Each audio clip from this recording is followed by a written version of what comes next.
మీ కుటుంబంలో భార్యాభర్తల మధ్యలో సమాధానం లేదా? నా భార్య చెడ్డదండి, అంతవరకే నువ్వు అనగలుగుతావు. నా భర్త చెడ్డోడండి, అంతవరకే నువ్వు అనగలుగుతావు. నా పిల్లలు ఒక్క మాట అనరండి, అవిధేయులండి అని అంటావు, అంతవరకే నువ్వు ఆలోచించగలుగుతావు. దాని వెనుక జరిగే రహస్య కార్యం ఏంటో తెలుసా? నీతో సమాధాన పడకుండా గయ్యాలి తత్వం నీ భార్యలో నింపింది దుష్టుడన్న సాతానన్న సంగతి నీకు తెలుసా?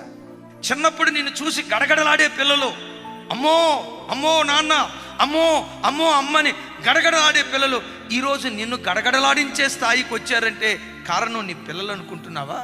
ఆ అవిధేయపు ఆత్మ సైతానుగడ ఆ పిల్లల్లో కుమ్మరింపజేశాడు. కుటుంబం అంటే బాధ్యత లేకుండా ఓ త్రాగుబోతుగా, తిరుగుబోతుగా, నా జీవితం నా ఇష్టం, నేను తాగాలనుకుంటే తాగుతా, తిరగాలనుకుంటే తిరుగుతా, నా లైఫ్ నేను లేట్ చేస్తా, నువ్వు భార్యవైనా నేను పట్టించుకోను, నువ్వు నా పిల్లలవైనా నేను పట్టించుకోనని బాధ్యత రాహిత్యంగా ఒక పురుషుడు మారటానికి కారణం ఏంటో తెలుసా? భర్త చెడ్డోడు కొంతవరకు వాస్తవమే, తండ్రి చెడ్డ కొంతవరకు వాస్తవమే, కానీ దాని వెనుకున్న కార్యం ఏంటో తెలుసా? దుష్టుడు ఆ ఇంటిలో జొరబడి యజమానుడిని కాటేశాడు. ఇదంతా దుష్టుడి క్రియ. అయితే సుమి, దుష్టునితో యుద్ధం చేయటానికి శరీర సంబంధమైన ఆయుధాలు ఏవి పనిచేయవు. ఏంటి ఆత్మ సంబంధమైన ఆయుధం? మోకాళ్ళ ప్రార్థన.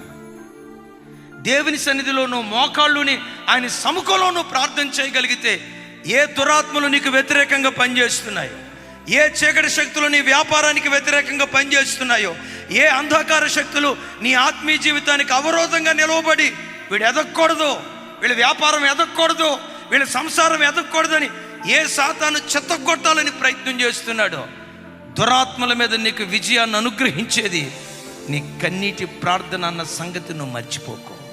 వాడు ఎక్కడ ఓడిపోతాడోనని వాడు ఎరిగి నిన్నన్నీ చేయనిస్తాడు.